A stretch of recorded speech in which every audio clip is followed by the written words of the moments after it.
Hello, it is Ryan, and I was on a flight the other day playing one of my favorite social spin slot games on ChumbaCasino.com. I looked over at the person sitting next to me, and you know what they were doing? They were also playing Chumba Casino. Coincidence? I think not. Everybody's loving having fun with it. Chumba Casino is home to hundreds of casino-style games that you can play for free anytime, anywhere, even at 30,000 feet. So sign up now at ChumbaCasino.com to claim your free welcome bonus. That's ChumbaCasino.com and live the Chumba life. No purchase necessary. VGW. Void were prohibited by law. See terms and conditions. 18+. With the Lucky Land Slots, you can get lucky just about anywhere. This is your captain speaking. We've got clear runway and the weather's fine, but we're just going to circle up here a while and get lucky. No, nothing like that. It's just these cash prizes add up quick. So I suggest you sit back, keep your tray table upright, and start getting lucky. Play for free at LuckyLandSlots.com. Are you feeling lucky? No purchase necessary. Void where prohibited by law. 18+ terms and conditions apply. See website for details.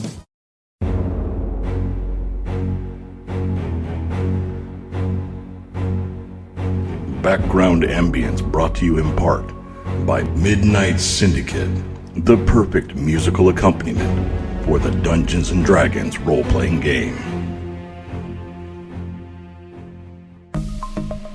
Due to some violent content, parental discretion is advised. Friends, gamers, nerds of all flavors, lend us your ears. Welcome to the second season of A Fool's Quest. Previously.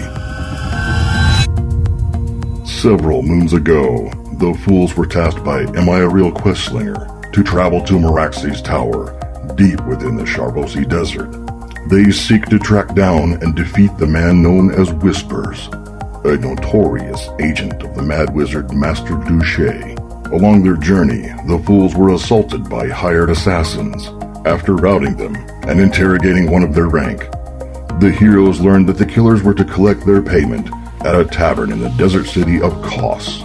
The Fools decided on a clever strategy to confront their shadowed enemies, made their way to the Dancing Wyvern, and enjoyed an evening of fine dining and careful surveillance. Now, let's join Hobbes, the Tabaxi Ranger, Malphaedor, the Aasimar Paladin, and Dwarven Brewmaster Ingvald Porter Altbeir as they band together in their continued pursuit of A Fool's Quest. All right, so you guys booked rooms at the Dancing Wyvern. You were sitting there waiting till dusk when there were two different people that would be coming in that you guys could stake out. They could be newer people. And Wine, the innkeeper, had told you guys that there was a male human named Kabe and a male dwarf named Condom, and either of them could be the bad guy that you're looking for, the merc leader, or the person who's paying them off, or however it is. So, Macy sitting out across the street, Malphaedor and Hobbes are sitting at one table, Ingvald is in a disguise still. I assume you had to step out to that alley one more time at least to take another drink. Yeah, it's every 2 hours. Yeah, so. yeah. Really broke the seal. Yeah, dude. Yeah, Macy broke the seal. She's fucked, man. She has so much. She's not drinking It alcohol. doesn't matter. She pissed. You pissing? She's whittling a cork. Yeah. So, as soon as dusk comes out, and you guys are still sitting outside, so you can see when dusk is coming across the desert. As soon as dusk comes, you see there are quite a few people who have come in. Some more have reserved cots. A few of them are even already sleeping in the cots. They're on sailor's hours, so, they probably have long trips and shit. Good. Easier for Macy to kill him. Jesus. And then a few of them have gotten dinner and some booze. Those aristocrats that were there from last time, they are still there, having a great time. More people have joined them, so their table's about 8 people right now that are sitting there drinking, having a good time. And then you notice a male human who's thin. He's got blonde hair, light brown eyes. And he's wearing modest garments, but he is carrying on his belt, he's got a dagger, and he walks in with a quarterstaff. And he sits down at a table, one of the tables that are on the fringe of the outside seating, and he waves Wine over. Wine goes over, speaks to him briefly, and then disappears. And he sits there by himself while he waits for his order. We should have had Wine give you a signal. When? Yeah. Hindsight 2020. Yeah. After a few moments, Wine comes back out and delivers. Judy was boring. Hello. Then Judy discovered ChumbaCasino.com. It's my little escape. Now Judy's the life of the party. Oh, baby, mama's bringing home the bacon. Whoa, take it easy, Judy. The Chumba life is for everybody. So go to ChumbaCasino.com and play over 100 casino-style games. Join today and play for free for your chance to redeem some serious prizes. ChumbaCasino.com. No purchase necessary. Void where prohibited by law. 18 plus terms and conditions apply. See website for details. There's the glass of alcohol. You're not sure exactly what alcohol it is, but it is like a dark red. So it might be that red wine that was there, or it might be a type of whiskey that a different type than what Ingvald had previously, but it could be a dark red whiskey. It's blood. He's a vampire. And Wine's also a vampire. Fuck it, kill him. Everyone's a vampire. Kill everybody. Do either of you have like the crazy paranoid flaws that are out there? Okay, good to know. No. Oh, that's just me as a person. So he delivers the drink to the gentleman and then begins to walk away.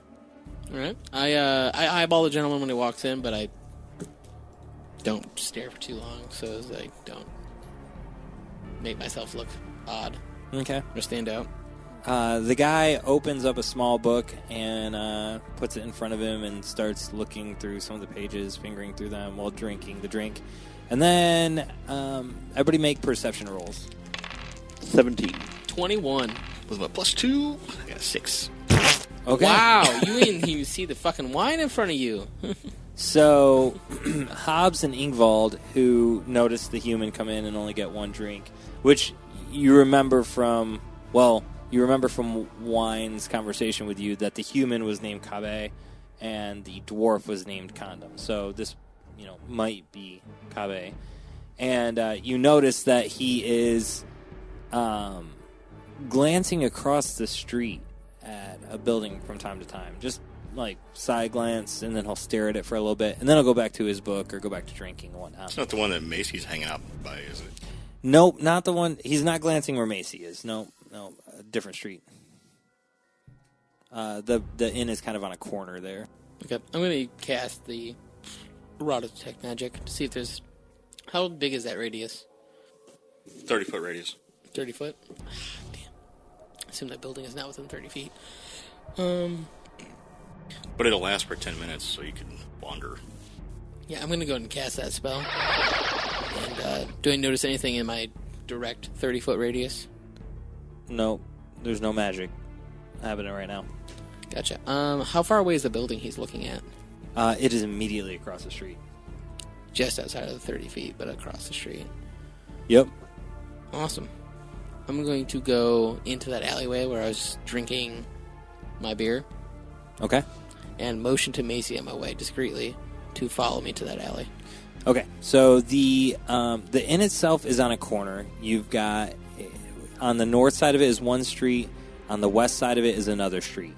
Macy is posted up on across from the west side of the street. The building that the guy is looking at is on the north side of the street, and the alley is on the south side of the inn. So when you walk out, you motion to Macy. She follows you out and around to the south side of the inn, and you're on the opposite side of the building from where Kabe is looking out, from where he's staring. Okay.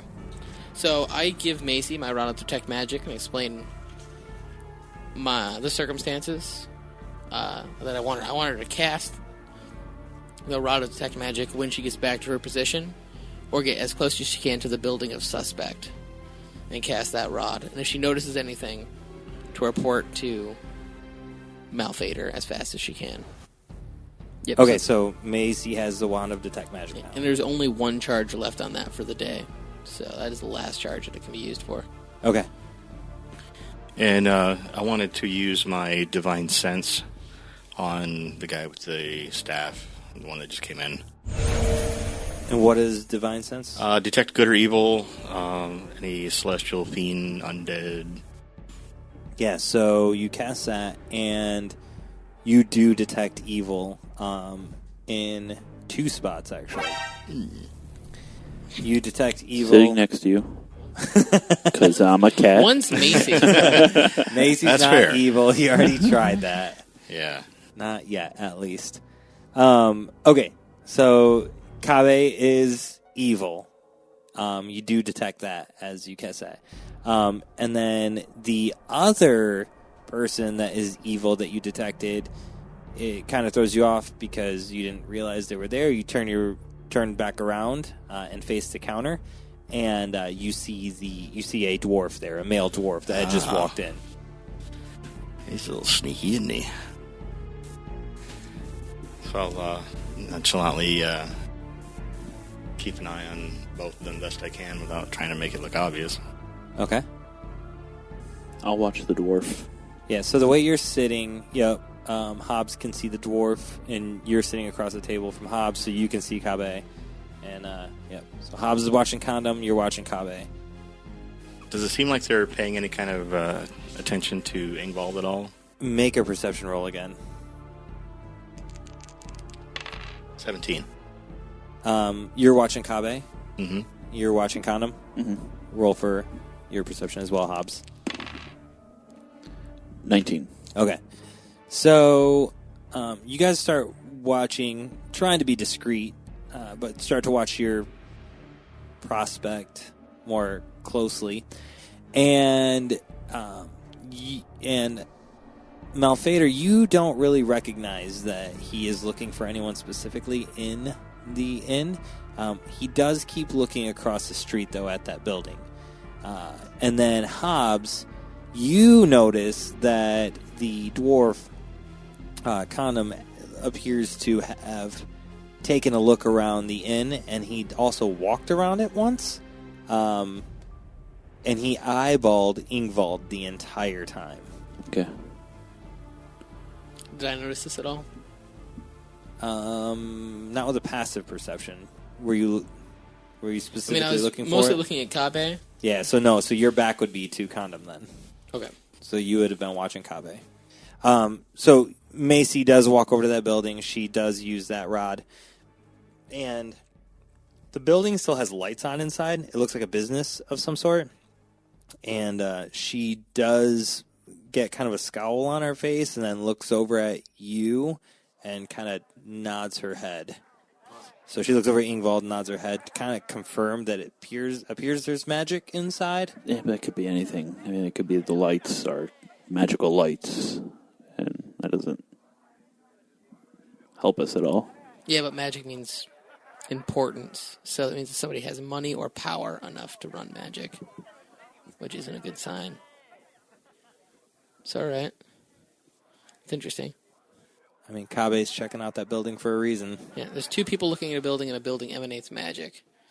Like, this building doesn't even have lights or power, so that means that there's not magic in it, and it's wealthy enough, so that's not a good sign. All right, cool. So I get a little bit more on high alert, then I'm going to be paying attention to everything around me. Okay. Being I know that now there's what seems to be not a sniper, but somebody looking around. Okay.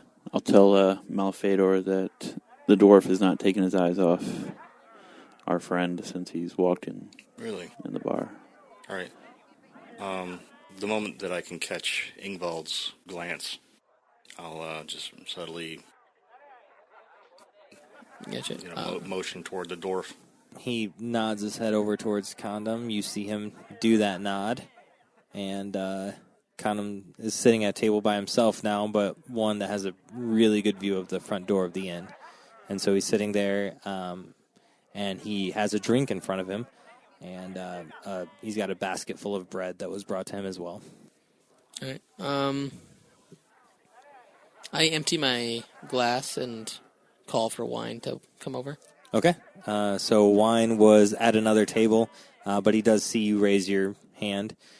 And after he finishes with that table, he walks over to you and says, yes, master, what can I do for you? I'm going to ask, these gentlemen across from me on either side, they seem comfortable. Do you know who they are? Are you motioning towards Kabe and Condom? Mm-hmm. I just kind of nod my head in either direction. Only slightly, my lord. The first one over there, his name is Kabe. He's been coming here for about a week now.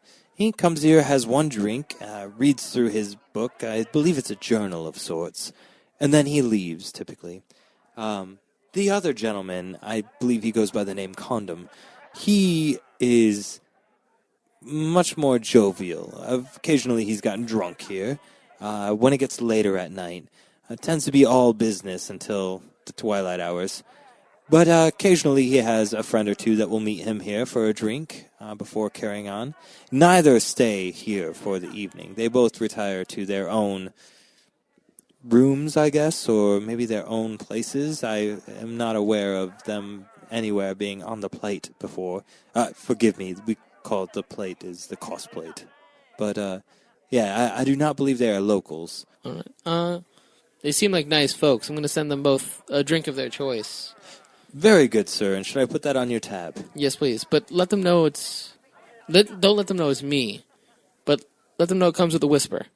Very good, sir. And he stands up and he puts his hands behind his back. But he's waiting for... I throw down a gold. Okay. Very good, sir. And takes the gold off the table and walks away. A few minutes later, you do see drinks delivered to each one.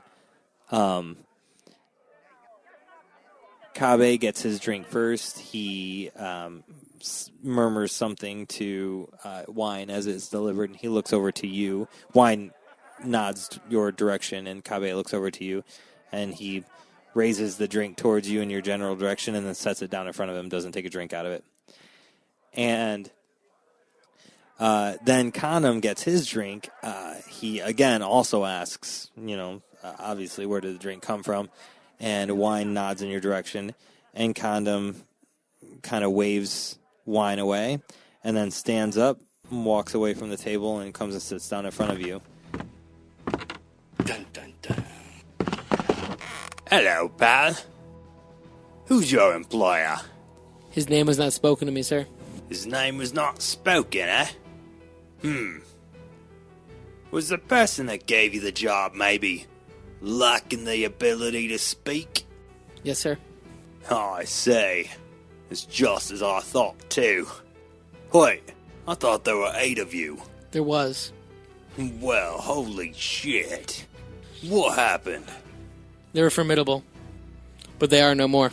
Righto. One sec. Hey, girl! He yells at the girl who is walking by. Bring my bread to this table. Some oils, too. She nods to him, but doesn't really pay much more attention and goes to deliver the drinks that she's carrying. And then she goes over and gets the bread, but, yeah, kind of whatever. Yeah. A slight fuck you from the help. Yeah, the bread was slightly crushed when it got here. Unpleasant. The middle fingerprint on one of them. I didn't like that much. All the butter's licked off. So you noticed with Condom, so he's got thin. His hair is thinning. So for a dwarf, he's like balding on the top, but he's got brown hair, very large brown eyes, and his beard is like a tangled beard. It's not very well kept. But he's wearing very expensive clothing with a feathered hat that is too small for his head. So that's how you can tell it's kind of balding. It's becoming too much human. Huh? Weak. Yeah. He does have a fire drake that is perched on his shoulder. Oh, shit, I forgot about the fucking dragon he was carrying around. Yeah, it's a tiny little thing. Was it Bernie Firewing? Is that what you said? Bernie Wingface. Bernie Wingface. And you also notice that he's carrying a dwarven greatsword and a morning star. Okay, that's so expensive. He's carrying both. So he looks like, if he knows how to use either one of those, this can be a problem. He looks like a middle-aged, retired security guard, but he's wielding weapons that lead you to believe he's some kind of, like... He's been to war. Badass, awesome. Yeah. Like, he is... Clearly knows what he's doing this with guy's those two seen weapons. some shit. Yeah. I say, you don't carry around a Morning Star if you don't need a Morning Star. That's awesome. Ooh. Yeah. So, he's like, All right, job's done. The job is done. Follow me. I motion wine over and generously pay my tab. okay. Your tab was 32 gold at the end of everything. I give him 50 and round it off. Damn, son. As they get up to leave, I cast Hunter's Mark on the dwarf, on Condom. Let's say the dwarf, technically speaking. Yeah. So that lasts its concentration up to an hour. It gives me advantage on perception and survival checks to track him. Okay. So it hits its mark, and you are good to go. So as I assume Condom is getting up and starting to walk towards the door. As I pay my tab, I give the gold to Wine, and I look at my brewing equipment, which is probably sitting next to the dog still, and decide to put that next to my cot. Okay. And continue to walk out. Okay. So you guys stand up. Malphaedor was watching Kabe, right? So you had a direct line also to where Ingvald had sent Macy. Mm-hmm. Two boys. While this was kind of unfolding, two boys had come over and started like talking to Macy, and you kind of gave them no mind. And then you turned your attention to what Ingvald was doing, and then you turned your attention back to Macy as you guys, saw Ingvald leaving with Condom. And out of nowhere, Macy kicks one boy in the nuts and then just decks him in the face, and he falls into the street. And then the other boy takes a few steps back and then draws a knife, and then Macy draws her knife, and the boy drops his knife and runs away. Good girl. Then she looks over at you guys like, well, okay, what'd I miss? God! Don't make a scene. Jesus. We're in the middle of a stakeout. The fuck you doing? So I just give her a subtle, like, hey, keep an eye on this one. Okay. So she looks over the kid who's crying on the ground. Both the boys look to be about her age. They were just being flirty. Yeah. Well, being jerk little kids. Just young punks.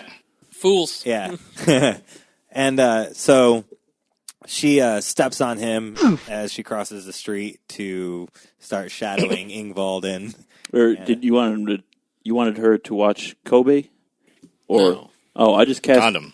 I just cast Hunter's Mark on Condom, so it'll be easy I'm for us thinking to that follow. she can. I might as well have backup, please. Yeah, dear God. I'd rather have Macy tail in case along. this becomes a battle scene. We're gonna be behind you. I assumed we were following with. And I was letting Macy know that's kind of what we're doing. I thought we'd have Macy stay on Kabe. I don't think he's our mark. Yeah, I think I just sent some drinks to some random fuckers. I don't know. I got some stuff out of it. I think he's probably just sitting in the corner of the bar with a little light above his head for a side quest. Yeah, I just said the wrong words to him and didn't get a win. Unfortunate. Didn't start the quest line. Next time we'll walk over. What you got? Nice book there, bud. But either way, yes. All right. So you guys get up and should wait a few minutes. Yeah. Well, So- Ingvald gets up. Yeah, and goes to follow Condom.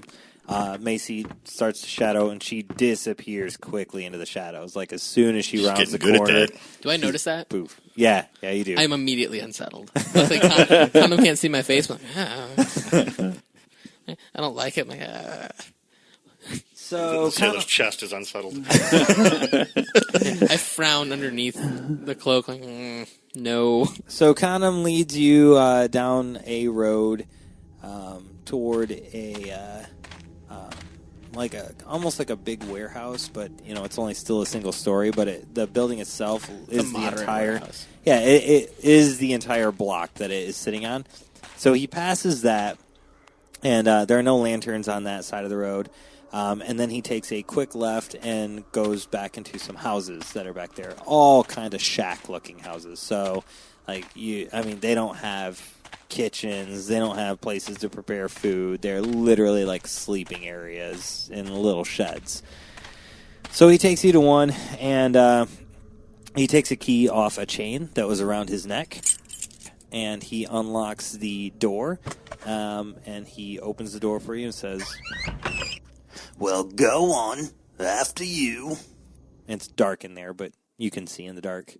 Do I see anything in the dark that's indicating anything? Is it just no? He's got a bed in there. He's got a wooden chair that's in there.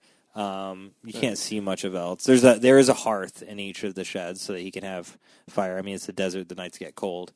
All right. I walk in on edge, of course, but I walk in. How far back? Quietly and quickly, and I do. As soon as I'm in the room, I turn so that way there's not much to my back. Yeah, you guys aren't too far back away. Honestly, he was only about 2 blocks away from where he lives. So okay.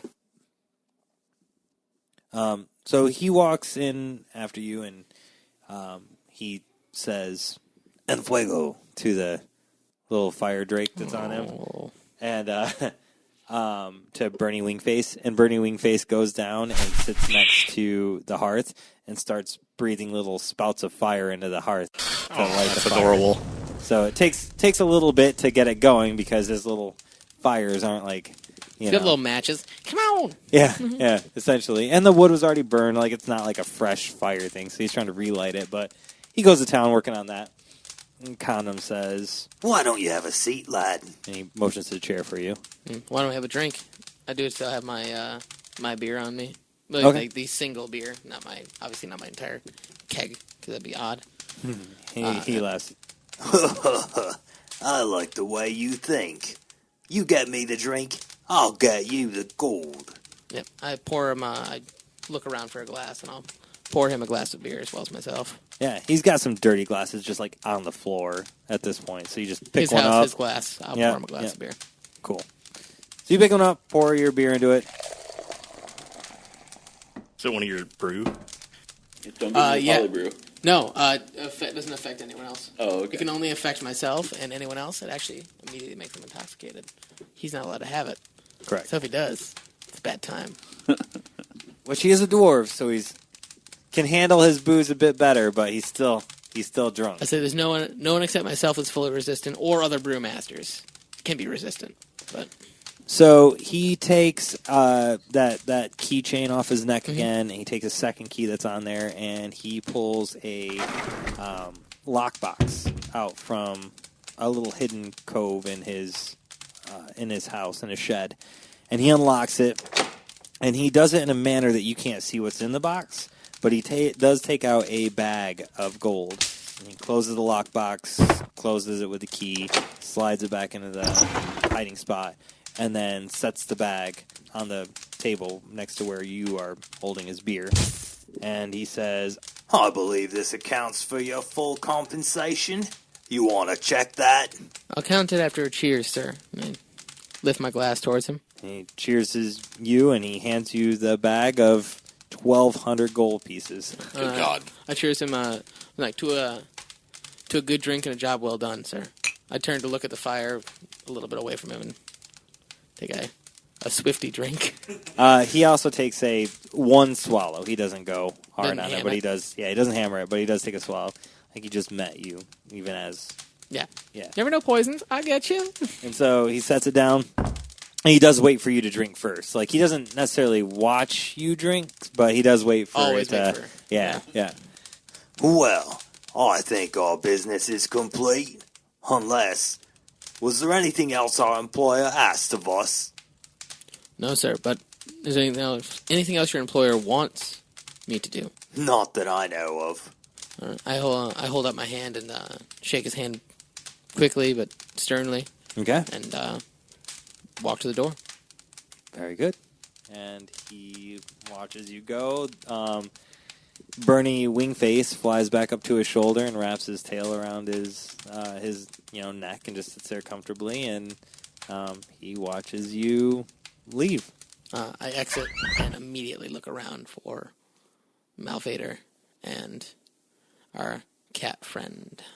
All right. Were you guys trying to be stealthy? I was. Yeah. All right. So you guys make your stealth checks. You make your perception roll. 16. Did you see me this time? I actually found you for once. So 7. Hey, I found both of you. I got a 20. now that it's done, did Condom, when he shook his hand, realize that he was? Well, the hand is probably about the same. Yeah, no, he didn't notice. He didn't notice? Okay, I'm just curious. The alcohol was enough to make him not, okay. Make him not notice. Yeah. So if we pretend to rob him, like right outside, and lure him out, jump him and interrogate him.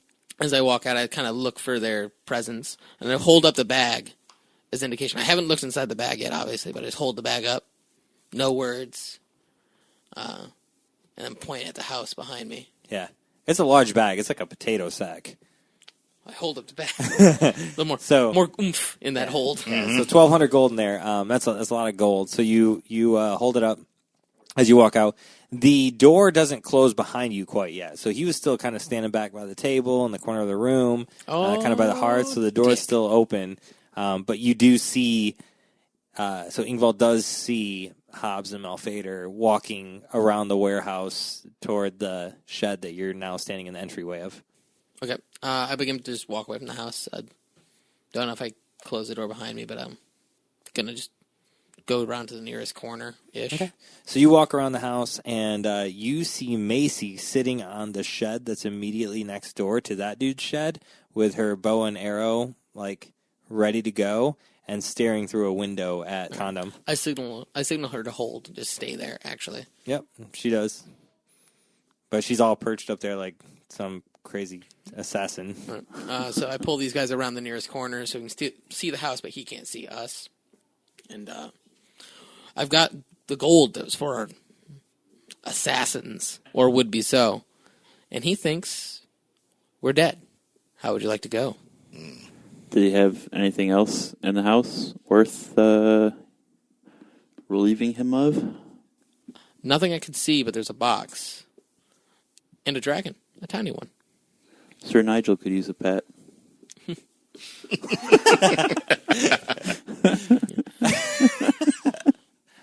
can have quite the menagerie running around. My dog Kevin has a pet guinea pig named Sir Nigel, and Sir Nigel needs a pet Drake.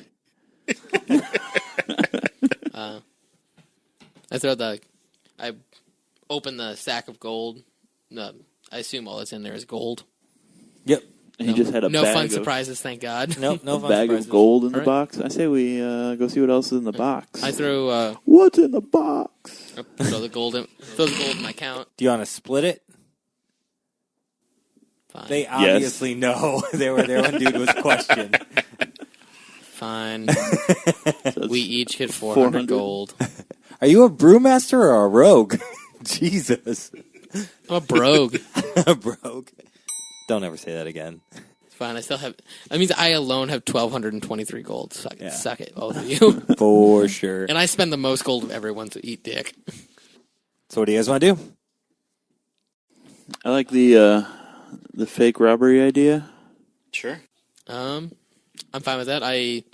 In the sack, I just kind of throw some middling objects and rocks that I can see nearby to make it look still heapingly full.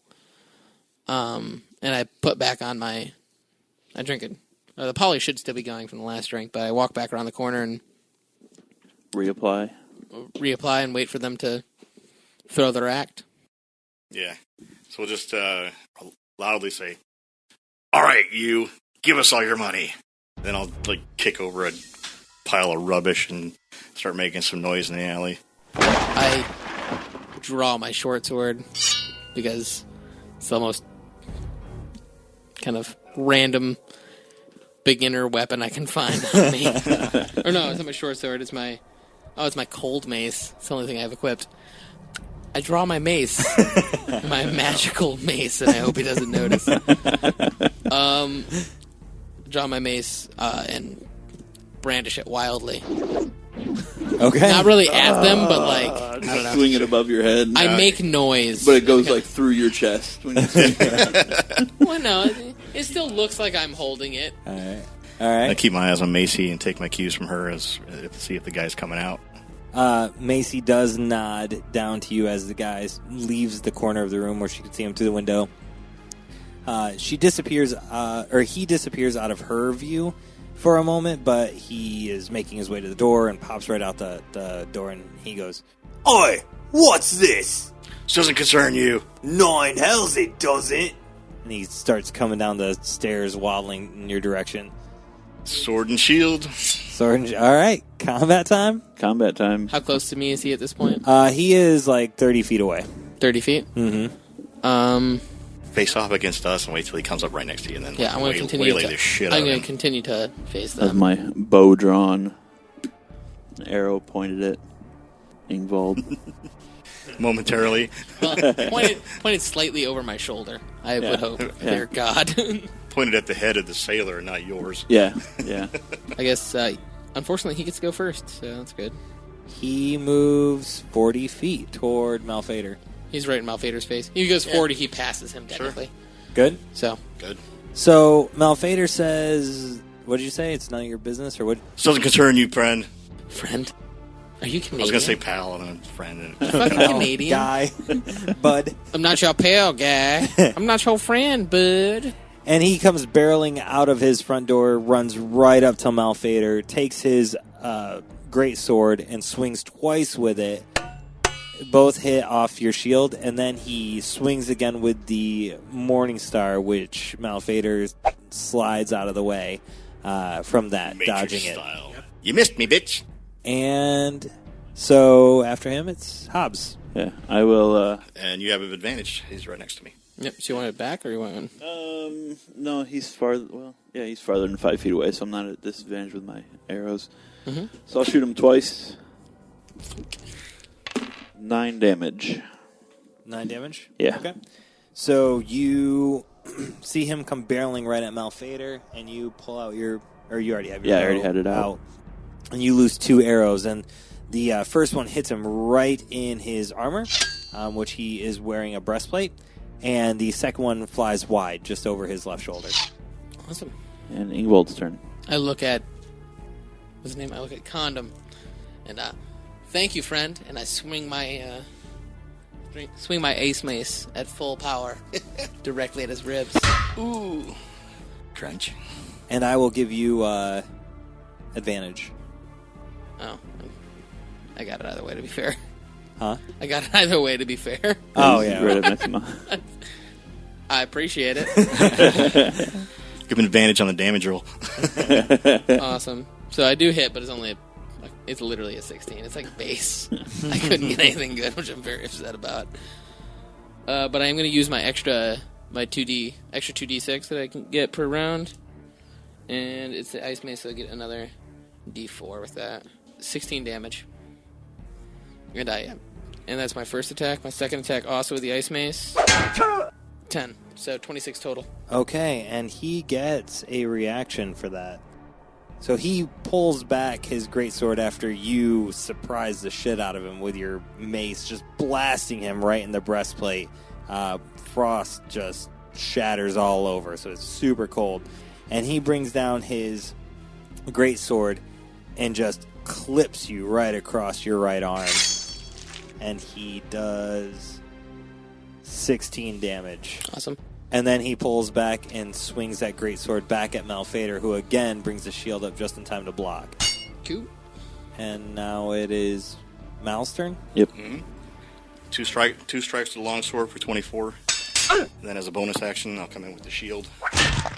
And you knock him down. Bam! Surprise, motherfucker! With him being down, does that give disadvantage on dex checks?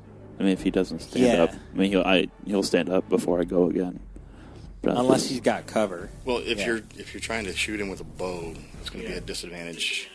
But since we're within 5 feet, that would cancel that out, so it'd just be a normal shot, I would think.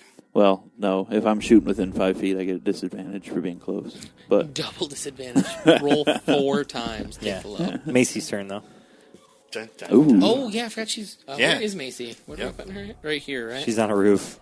She was Up here, on this roof where they are. this roof. Yeah. Oh, and he's prone now, so she's at disadvantage. Let's see, he's a 14. Yeah.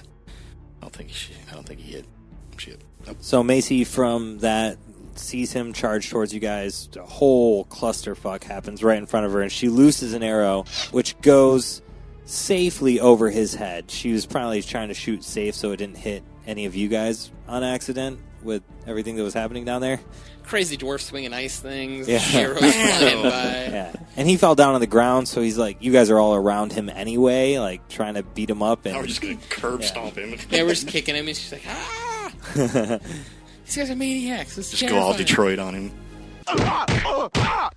Where's my money? You gonna give me my money? Where's my money, man? Where's the money?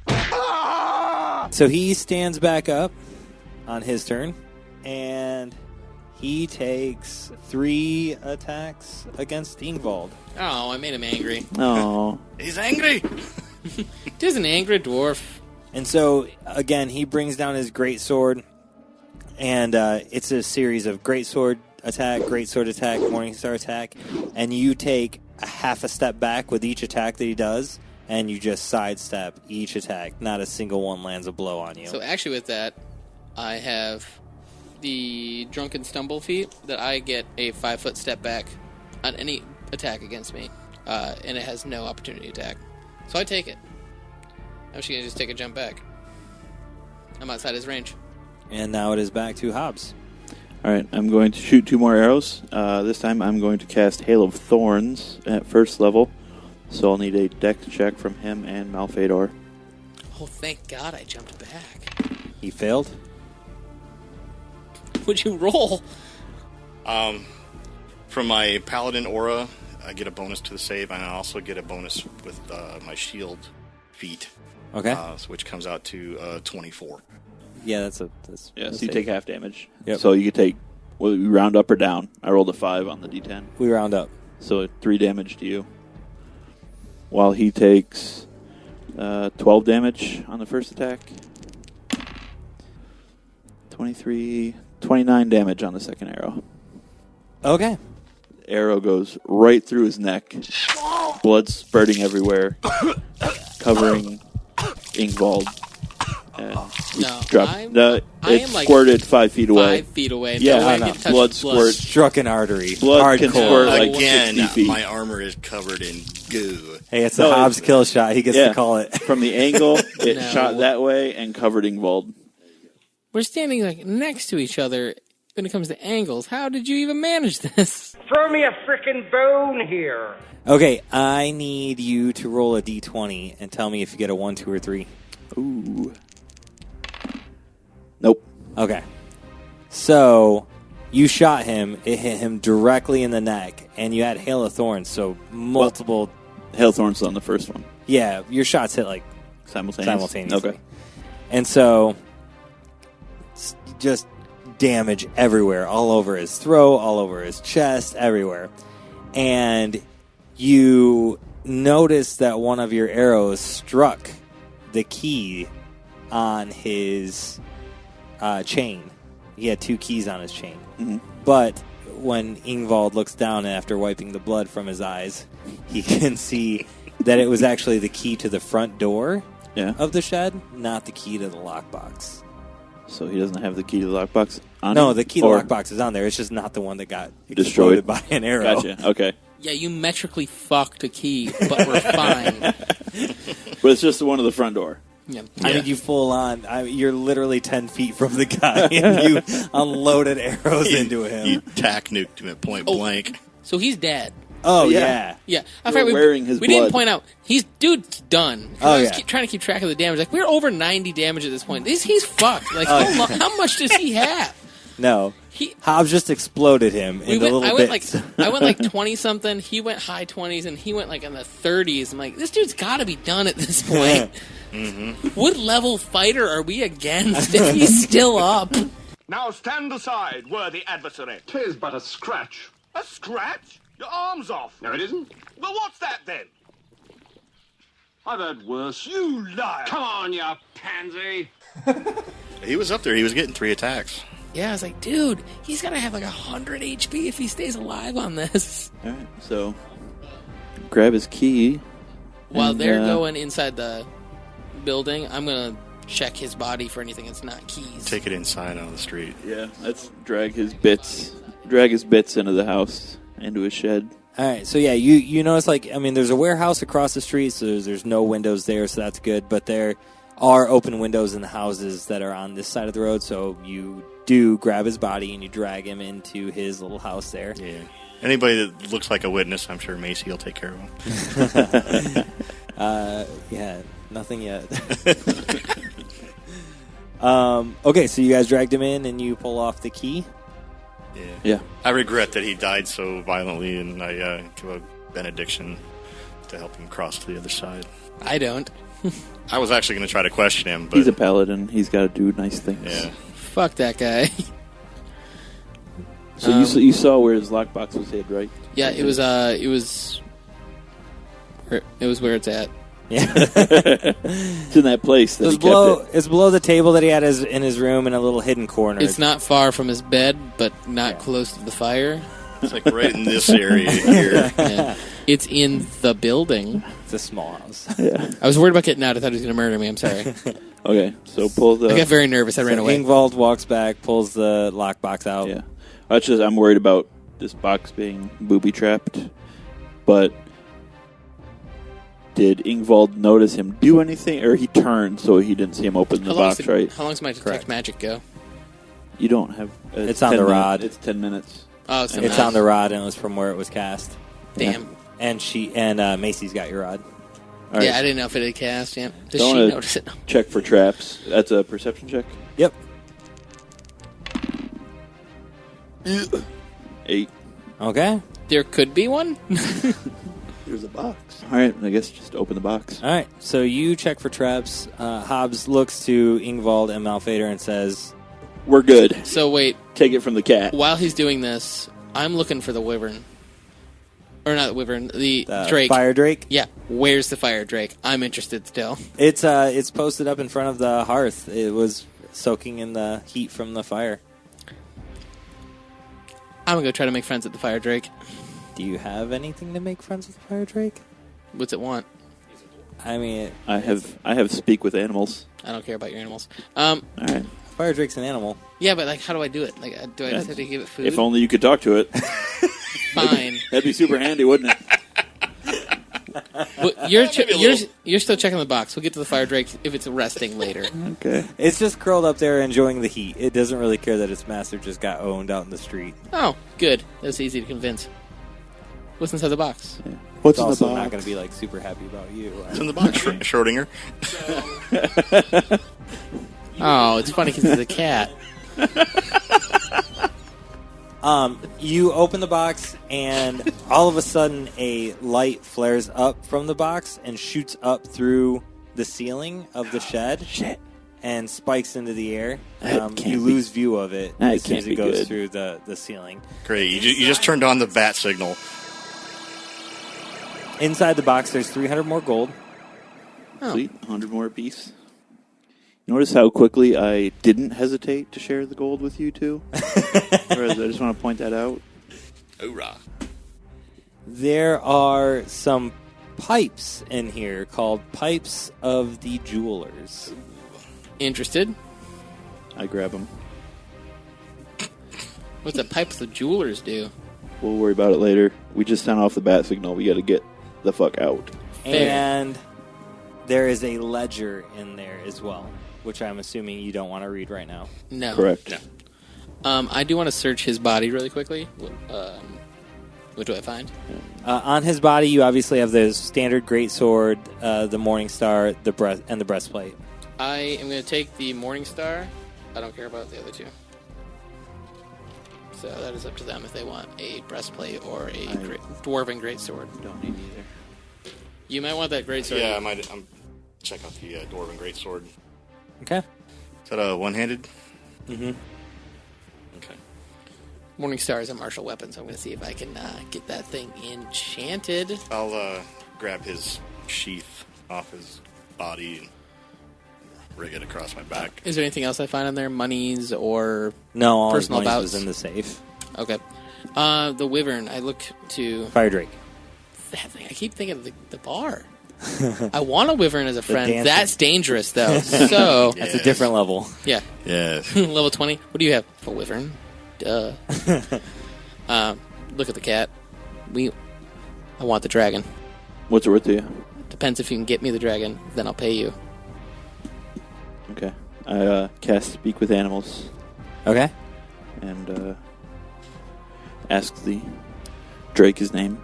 The Drake slowly lifts its head up from its snooze that it was taking, and it says, "My last master called me Bernie Wingface. That's right. We already knew that, didn't we? Did you like that name, Bernie? I care little for names of dwarven masters." Okay. Well, your master had a accident, and he won't be returning. Would you like to come with us? Will there be fires there? Yeah. We like fires. Will I be able to sleep on gold coins? Yeah, we can arrange some. Yeah, we can arrange that. I like to sleep too, so being a cat. Will you slaughter a sheep for me once a month to feast on it? I'll do it once a week. I don't like sheep. Huh. Well, this sounds way better than my last master. Sweet. So I got a Drake now. You have a dragon. Let's go. That's what I want. I will go with you. How far to the next fire? Not long. Tonight, probably. Okay, grab my blanket. It is on the bed. We gotta grab his blanket. There's a little blanket there. It's like a fancy-looking rug. It's his whoopee. He flies up and curls up on your shoulder and says, I will stay warm with you until we meet our fire. All right. We have a dragon. Let's get going. That's all I cared about. It's entirely useless, but Think of a wonderful name for him. I call it naming rights. I'll give you a gold. No. Not worth way more than a gold. You're probably going to pick some dumb dwarven name. Fuck yeah, give him a dumb dwarven name. Call him Spitfire. All right, so take off out of there. I have one more spell slot. I'm going to search the rest of the room really quickly. Yeah, okay, you search. What do you roll? 5. Okay. I think what my perception was.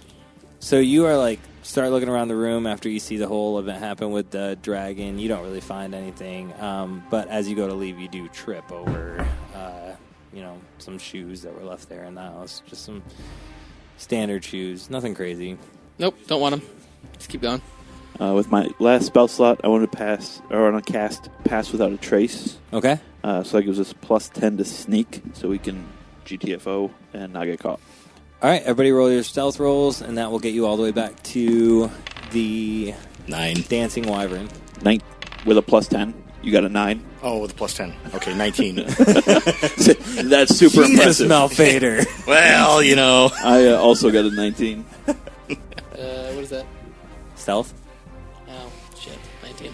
I was doing good, but then I actually dropped my shield and... All right, here's probably a good time to take a break. All right.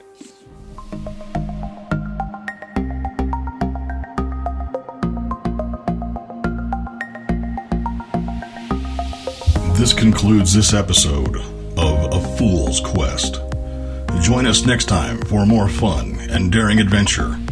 Thank you for listening, and don't forget to like, subscribe, review, and comment on your favorite platform to listen to A Fool's Quest.